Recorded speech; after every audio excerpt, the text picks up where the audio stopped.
Σε λίγο θα δείτε και τον δήμαρχο των φτωχών. Θα σας πω τι ακριβώς ετοιμάζει ο άνθρωπος αυτός, διότι θα τους πηγαίνει το φαγητό στο σπίτι. Ακούστε να δείτε. Μιλάμε για μια εξέλιξη σημαντική. Υπάρχουν άνθρωποι οι οποίοι δεν μπορούν να ζήσουν. Θα περίμενες ποτέ δήμαρχος στην Ελλάδα? Πρόσεξε τώρα να δεις τι έχει ετοιμάσει ο άνθρωπος. Να στέλνει φαγητό στο σπίτι σε ανέργους και φτωχούς. Εκεί φτάσαμε στο σημείο. Να σου πω κάτι, να το κάνουν όλοι οι δήμαρχοι. Ετοιμάζεται ο Παχατουρίδης να στέλνει φαγητό σε ανθρώπους στο σπίτι. Αυτό έχει δύο όψεις. Η πρώτη όψη είναι μια επενετή πρωτοβουλία. Έτσι. Η δεύτερη όψη όμως είναι που καταντήσαμε. Μπράβο. Αυτή είναι η ιστορία. Και τον μισθό.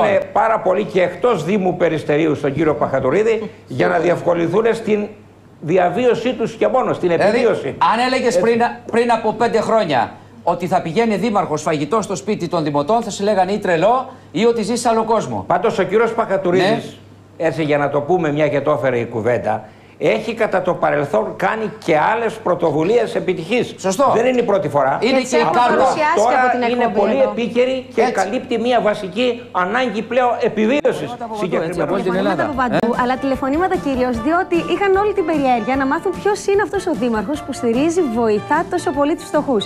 Βέβαια το αποκαλύψαμε ότι είναι ο κύριος Παχατουρίδης. Και που το πήρε και το έδωσε η κυβέρνηση και έδωσε το μισό.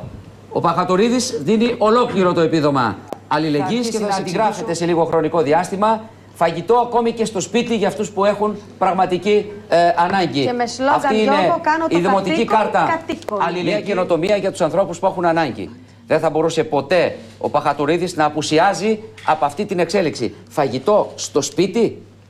Σε πόσους ανθρώπους? Μέχρι στιγμής 122. Κύριε Αυτιά, κοιτάξτε να δείτε, ζούμε σε μια εποχή που όλα παγώνουν. Ναι. Γι' αυτό θα πρέπει η πολιτεία, και αν δεν μπορεί η πολιτεία, η τοπική αυτοδιοίκηση να πάρει τέτοια μέτρα για να ζεστάνει μια κατηγορία συνανθρώπων μας που πραγματικά τα φέρνουν πάρα πολύ. Πήγατε πόρτα-πόρτα και τους είδατε όλους. Ναι. Πήγαμε η πρόνοια, η κοινωνική λειτουργή, η πρόνοια του Δήμου, επισκέφτηκε όλους αυτούς τους ανθρώπους. Μπράβο, Δήμαρχε. Ανθρώπους οι οποίοι αντιμετωπίζουν σοβαρότατα προβλήματα. Άνθρωποι οι οποίοι δεν έχουν χρήματα, αλλά είναι και άρρωστοι. Γιατί είναι αυτό που λέμε, κάποιοι που δεν μπορούν και δεν έχουν. Έχουν γιατί την ηλικία του πατέρα σου που σε βλέπει και σε καμαρώνει τώρα. Και να σου πω και κάτι άλλο. Σε όποιο αξίωμα και αν σου φέρει η ζωή, όπου και αν φτάσεις, το γεγονός ότι θυμάσαι τον απλό πολίτη, αυτό έχει την πιο μεγάλη σημασία, κύριε Δήμαρχε. Σου σφίγγω το χέρι σε αυτή την προσπάθεια. Σου λέω ένα μεγάλο μπράβο. Αυτή είναι η κάρτα, φίλες και φίλοι, η δημοτική κάρτα αλληλεγγύης. Το ξεκινάει ο δήμαρχος των δημάρχων, ο Παχατουρίδης. Εγώ δεν ψηφίζω στο Περιστέρι, έτσι. Απλά ζω ένα μέρος της καθημερινότητας εδώ. Δήμαρχε, είναι κουπόνια αυτά, τι είναι? Αυτή είναι η κάρτα που δίνουμε. Και το 1963 είναι τηλέφωνο επικοινωνίας, έτσι. Ναι. Κάνει το καθήκον κατοίκον, Γιώργο. Εμένα ξέρεις τι μου άρεσε πιο πολύ από όλο, γιατί τηλεφωνούν όλοι και λένε το ότι πήγε σπίτι-σπίτι. Να δεις τον κάθε άνθρωπο, και έχει δίκιο η κυρία Παπαδέα όταν μπήκε και λέει: ξέρω καλά το δήμαρχο. Ότι πήγε σπίτι-σπίτι, είδες το καθέναν ξεχωριστά. Ναι, μαζί με κοινωνικούς λειτουργούς, με την πρόνοια, καταγράψαμε τα προβλήματα. Μπράβο. Και όπως έλεγα προηγουμένως, επειδή ζούμε σε μια εποχή που όλα παγώνουν, θα πρέπει η πολιτεία, και αν δεν μπορεί η πολιτεία, η τοπική αυτοδιοίκηση να πάρει τέτοιες πρωτοβουλίες που να ζεστάνει μια κατηγορία συνανθρώπων μας που πραγματικά έχουν ανάγκη. Λειτουργεί το 1963, Δήμαρχε? Λειτουργεί. Κάθε μέρα πηγαίνουμε καλής ποιότητας, φρεσκομαγειρεμένο, αχνιστό φαγητό. Δεν και τέτοια για στους γέρους. Πώς είπατε? Κρεατάκι, πατατούλες, τα πάντα. Φρεσκομαγειρεμένο, αχνιστό φαγητό.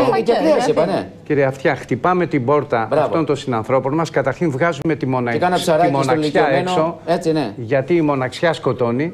Και δίνουμε σε καθημερινή βάση το φαγητό σε ανθρώπους που δεν έχουν τη δυνατότητα να έρθουν στην πρόνοια ή στο κοινωνικό παντοπολείο να πάρουν τα τρόφιμα. Και μιας που είπαμε, μια κουβέντα μόνο. Βεβαίως.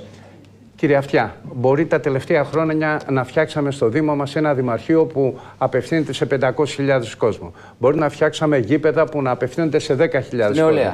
Μπορεί να κάναμε πλατείες που να απευθύνονται σε χιλιάδες κόσμο. Αυτή όμως η δράση που απευθύνεται σε 122 ανθρώπους θεωρώ ότι είναι το πιο σημαντικό έργο που έκανα στην θητεία μου. Σωστό.